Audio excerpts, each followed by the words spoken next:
have a newfound taste bud for chocolate. Hey, welcome back to my channel. Hey, this is Shar. This is Real Reactions and Real Reviews by Shar. I am doing my MUMU review. Yes, these are my MUMUs, baby. I wear MUMUs so I can watch Beauty in Black because you have to be comfortable when you're watching this. Hey, y'all. Welcome to my channel. Episode 5. Episode 5. Unwavering Threads, baby. While you're here, go ahead, subscribe, like, and share. That's what we're here to do. We're here to share some fun. I'm giving my review, sharing the content, being me, and enjoying the show. Now, I will say that this particular episode was a little bit low-key. It was, but I have a craving for chocolate now. I've always had a craving, but on this one, yeah, some chocolate looked real good in this particular episode. Yeah, couple of flavors was pretty good. So anyway, I got my handy dandy laptop. Don't judge me, because if I'm looking down, you're gonna see, reflection of the laptop screen in my glasses. So thank y'all for coming.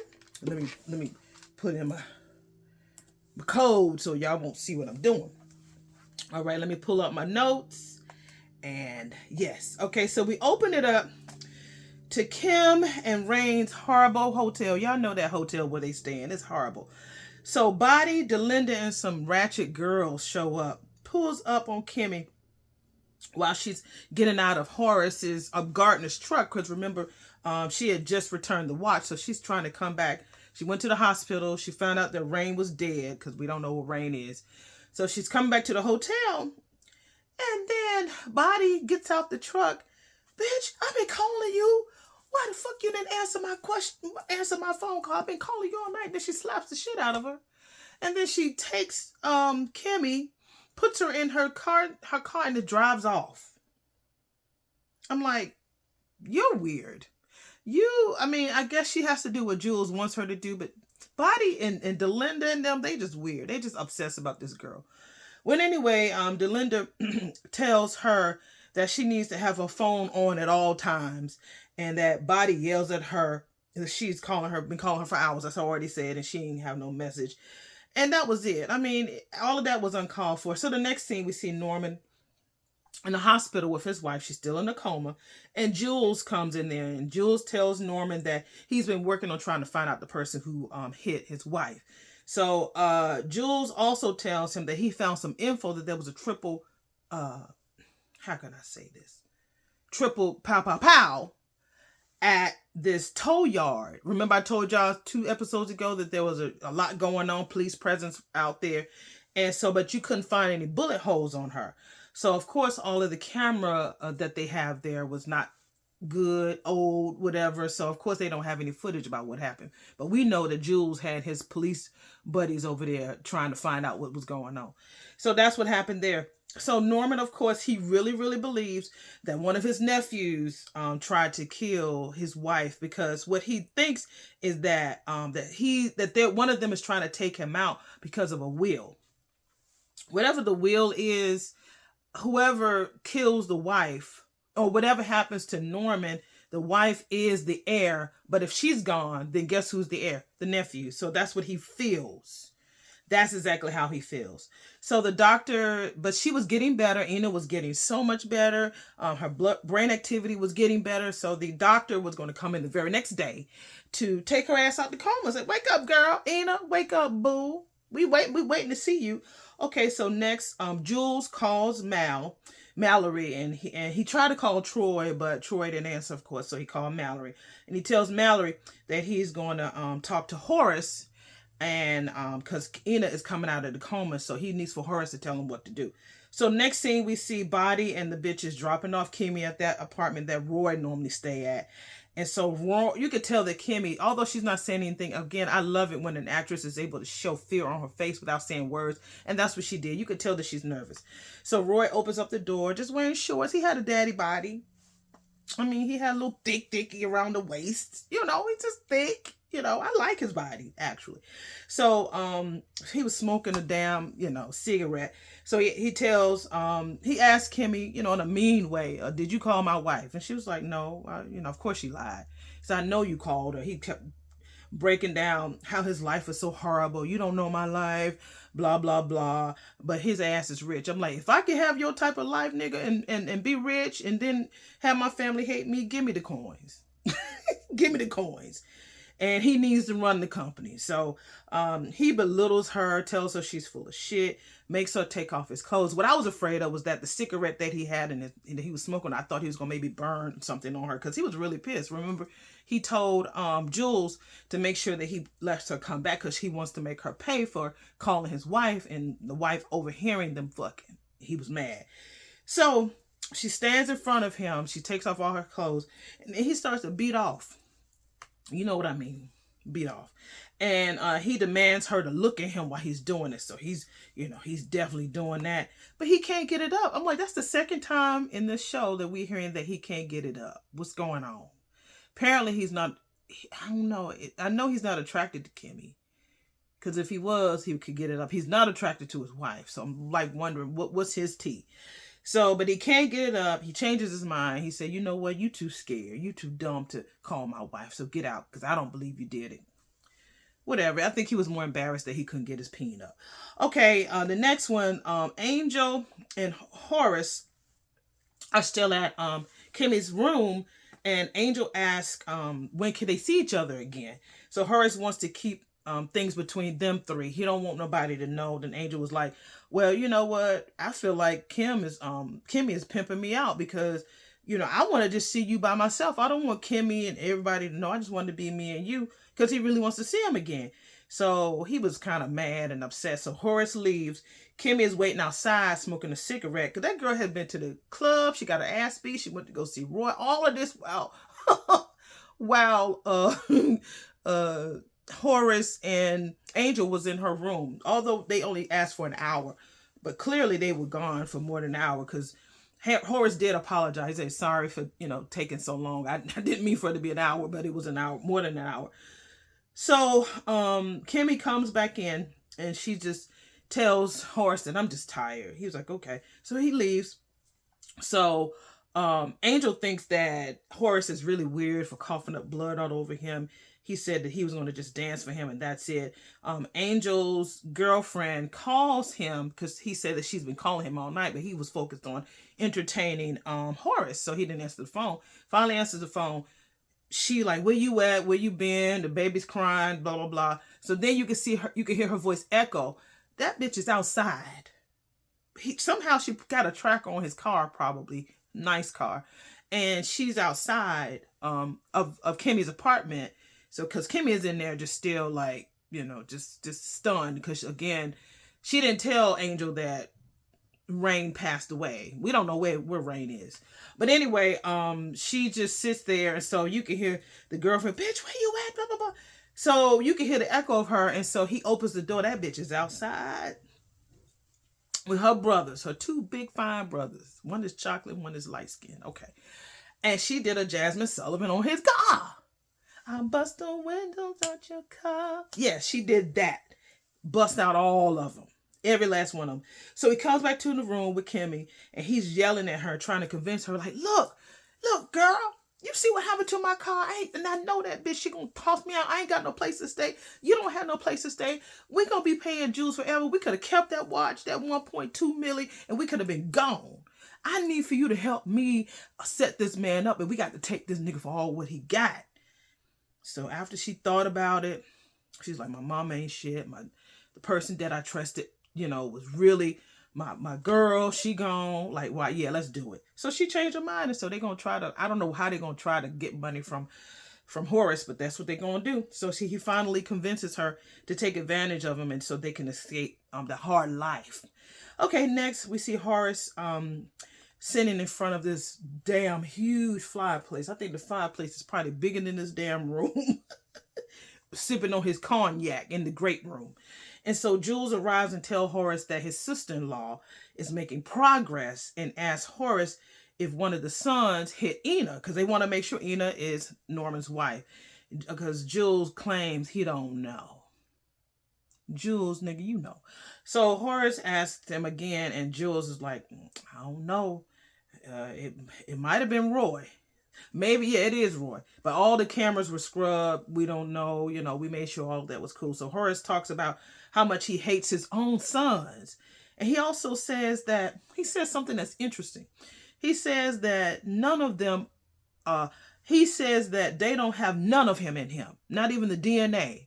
They only have all the mothers. So it's making me find out or come to the conclusion that them two boys are not his blood, not his blood boys. That the mammies, maybe he met them and then he raised them boys to be his, but they're not really his blood sons. I don't know. Makes you wonder if Norman is the true father. But anyway, Jules says that he can take care of it.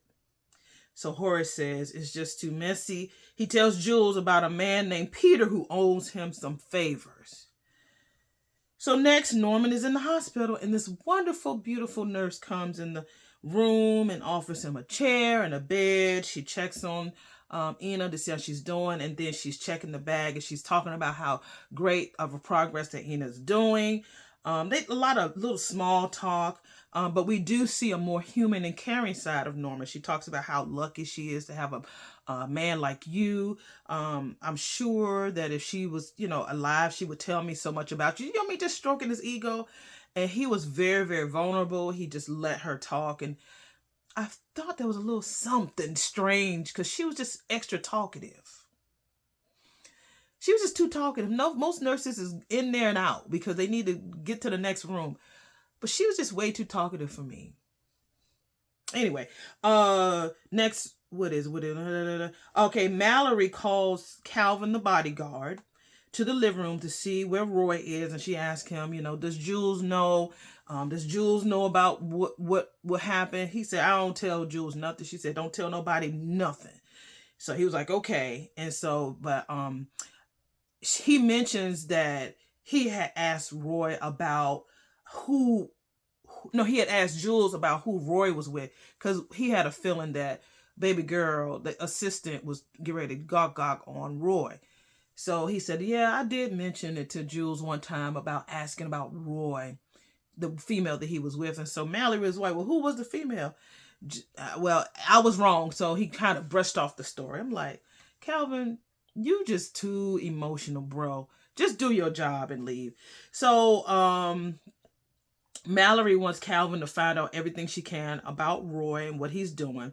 So the next scene is the restaurant. Barney and Delinda and the girls who held Kimmy to beat her up and eating at a restaurant. This scene was, it was all right. It had a star line in it. Jules pulls up. I don't know how Jules be finding out where these girls are. So he pulls up, Barney leaves them, goes outside to the car, talks to Jules. She tries to convince him how dedicated she is to him. You're my boss. I love you. I'll never betray you. He was like, nah, that bitch Kimmy might take your spot because you don't know how to do things. I might need for her to do what I need for her to do and not you. No, I ain't gonna do that. And then so he was like, she's like, I'll show you. So she reached over and was going to try to give him a gog. He was like, hell no. He said, open up your mouth. Open up your mouth. Do you not know how many men have been in your mouth? You think I want to stick my in there in that same mouth? Say, you don't know me. You don't know me. You think that that's the only thing that I need for you to show how dedicated you are to me, bitch? You don't know me. So she gets mad, goes back into the restaurant, and she tells the girls who were sitting there with her and Delinda to get their asses up and leave. Now, I love this part because it was real funny how he did the camera movement. So she comes back in the restaurant. Barney is mad, fussing at the entire restaurant, telling, what the fuck y'all looking at? That motherfucker, why are you looking at? So there was an angle behind the counter that you might be the waitress. Just pretend you're the waitress. And so the camera was kind of wobbly. So Barney looks at it. What the fuck you looking at? So she looks down and then she looks at the camera and then she turns. So I thought that was brilliant how the way he did it. So she tells Delinda that Jules is thinking about giving Kimmy her spot. She said that she would kill, EOK. her before she did that. And they have a little banter about Body talking about she gonna, you know, off her if she does do that. And then so Delinda's like, well, if you do it, just don't beat the bitch in the face because you fucking up the money. You need to make sure that money is good. So her and Delinda just fuss back and forth about asking Body was asking Delinda questions about, you know, do you know Kimmy's family? Does she have any brothers? Does she have any sisters? What about any best friends? I noticed that she's been talking to Angel a lot. Yeah, they are close. Do you think they fucking? Probably, yeah. So, but Delinda says she don't know shit. So, Body was like, you don't know nothing. And so Delinda was like, what am I, Google? I ain't Google, girl. I don't know all that shit. So they kept going back and forth. So Delinda's like, be quiet before I punch you in the pussy. Then Body was like, then you'll really be fucking up the money then. That was a little cute. That was another money line. But that whole banter, I think it felt like it was not on script. I felt like it was more ad lib. So it was cute. All right, next scene is Norman goes to the nurse desk and tells the nurses, the two young nurses that were there, like, hey, y'all, you know, I think the nurse was right. I will need a bed or a chair. They was like, sir, excuse me? Yeah, the nurse that came in there last night, yeah, she offered me a bed, so I think I would have a bed. She's like, sir, we have been the only two here all night. There's not been another nurse here. And he was like, what you mean? That lady came in there. We had a nice call-on conversation. Well, sir, do you know what time she came in? I don't know. I didn't have my watch on. Like, well, sir, it's only been us. I mean, we'll get you a bed, but it's just only been us here. I was like, oh, shit. That nurse was hired by that Peter dude that owed the favor to Jules. That's what I feel. That's what I feel. So Norman walks away like, okay, I know I'm not crazy. I know this lady came in here. We had a whole long conversation about how great my wife was doing, how much we love each other, all that wonderful stuff. And now you trying to tell me that lady don't even exist? Because I thought that maybe Norman might be a little cuckoo because, you know, Olivia's scared as hell, scared to death of his ass. So I thought that was like, well, maybe he's like delusional and he's cuckoo. You know, he just flips. So, but I think that lady was hired. So I'll tell you why. Okay, next, Barney and Delinda pulls up at Kimmy's apartment and sees Angel there with busted out windows. So she thinks that Kimmy and Angel are sleeping together. So she's going to try to maybe wiggle her way in between their relationship and see what she can do about, hopefully she doesn't off Angel, but you never know. She might try to do that to him. Okay, so next scene, Mallory walks in out of this stunning closet. Her closet was beautiful. She calls Charles. He is in the bedroom. And there's a man that's showering in the background. So she tells him, I need to talk to you about this lawsuit and that he's the only sane person in the family. And I can see that. I see why the mama, Olivia, really, really wants to keep Charles protected. She don't give a fuck about Roy because Roy ain't her son. I get it now. Roy is not her son, but Charles is her baby. So I could tell that if he just straightened up, not be out there partying and clubbing, drugging, I think that he would probably run that company way better than anybody put together. So she says, you know, tells him that they had a meeting, that she had a meeting with the lawyer. So Charles kind of paused a little bit. He's like, really?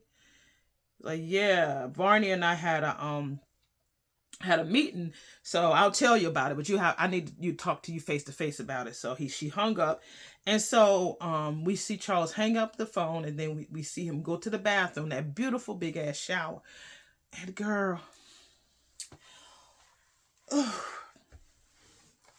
it's Barney's chocolate ass, literally. Literally, it's his chocolate ass.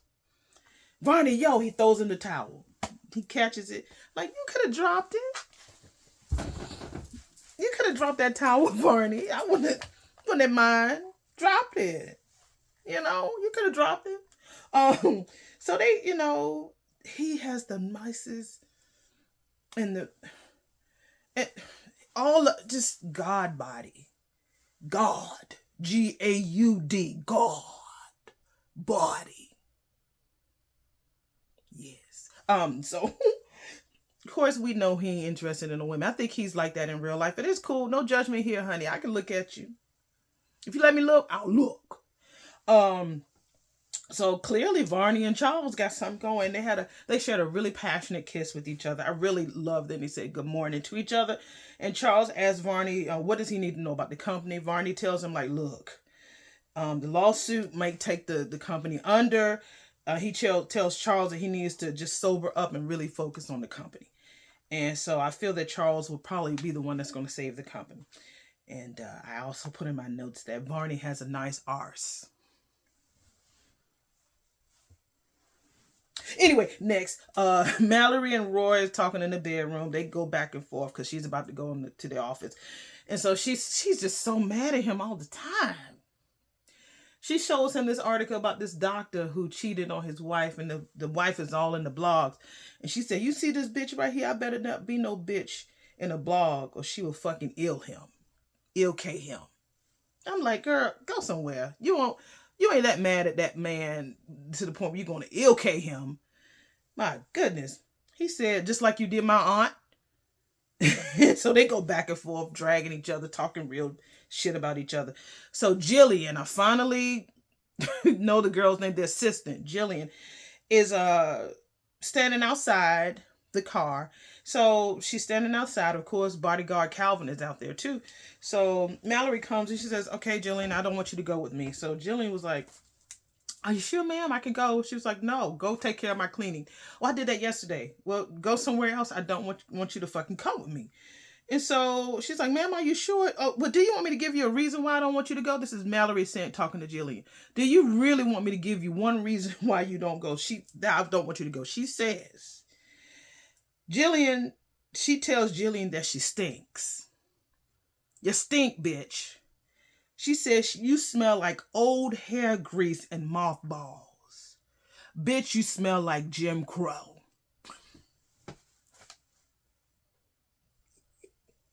Another star line. The girl was like, she says, even your fucking tears stink. I was like, damn, she mean as hell. Mallerie is mean. So she was ready to sit in the back seat on the passenger right side. She said, matter of fact, did you sit on this side? I'm getting out. I'm going on the other side of the car. So Jillian was like, damn. She walks back into the house. She goes to the bedroom because she know Roy. She almost sucked his dick the other day. So she thought that Roy was going to be bait. You clearly are dumb, Jillian. You don't get it. You can't just go in the girl just drove down the road. They just had an argument about other women. You think you come in there and he's just going to be that weak? I mean, he's cunning. He's not going to do shit there in the house. He going to do it at a hotel or wherever he's going. He ain't going to do it there or at the office. He ain't going to do it in the bedroom. You dumb. So she tries to go in the bedroom and says, oh, I'm sorry. Miss Mallerie told me that I need to come up here and get a dress. So the blue dress that I talked about two episodes ago, which I love, blue is my favorite color, royal blue to be exact. He was like, oh, so she sent you up here to get her dress? Because he was at the bed. She said, oh yeah. And then she tried to drop her phone, stretch out her leg. He said, no, you're trying to trap me. You're trying to set me up. Did Mallerie send you up here to set me up? Because it ain't working. Matter of fact, I know Mallerie. Mallory's not going to send you up here, bitch. She don't wear the same dress twice. So stop it. So she leaves out, face molded, like she should. And so he calls Mallerie, like, I know you did it. Did what? I don't know. Nigga, leave me alone. Bring your ass to the office. Do some work like I'm finna do. Nigga, bye. Boom. So then Charles says something, not Charles, but Calvin says something, but who cares? So next we go to Norman at the hospital.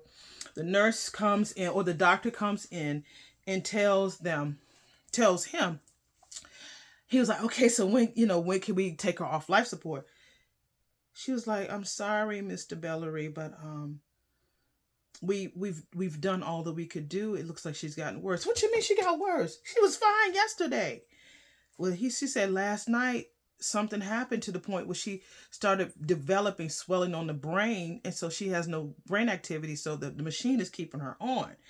And so he was like, I can't believe that. It was like the nurse told me that she was fine. They came in here. She was doing great. They were supposed to take her off life support and she was supposed to be fine. So Norman says, says, how can someone run over a 64-year-old woman and leave her for dead? The doctor says, some people can be awful. And he says, family can be worse. Another star line. He had a few star lines in here. So now he has to make the decision of whether or not he wants to pull the plug. And Norman calls Jules so he can move the wife to another hospital. He said, nigga, I know that nigga Horus did something to her. So I'm going to move my wife to another hospital. I'm going to get her out of here. So Jules tries to calm him down, and Norman's just screaming, and just you can tell he has a very crazed look on his face, and says, I will move her my damn self. I know that my damn brother has something to do with it, so I gotta move her.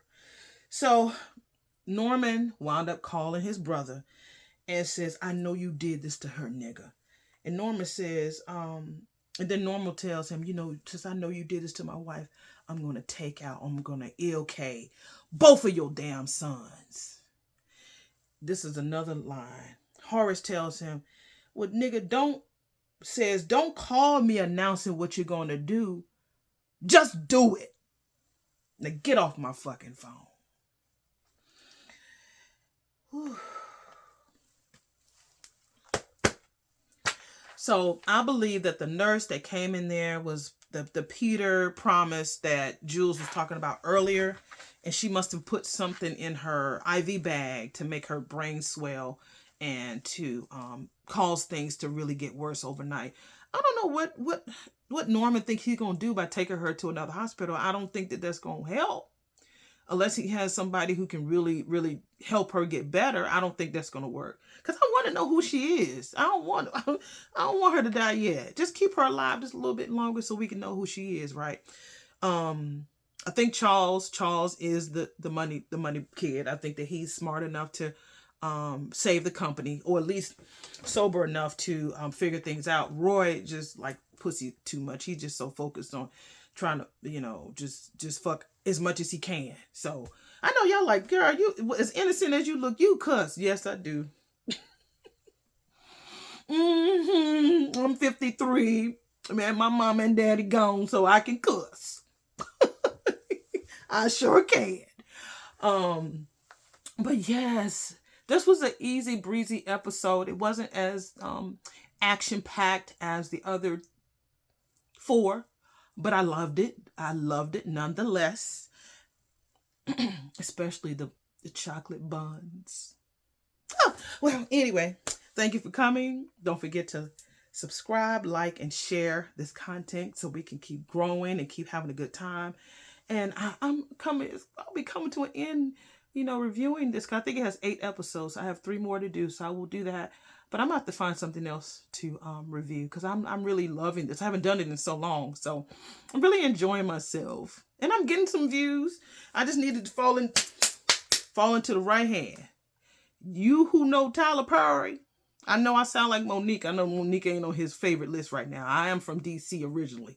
So Tyler Perry, if y'all can get it to him so I can be invited to them shows that he has, or premieres or celebrations or whatever, or even be invited as an extra or lead on the show, tell him I'm here in my MUMU.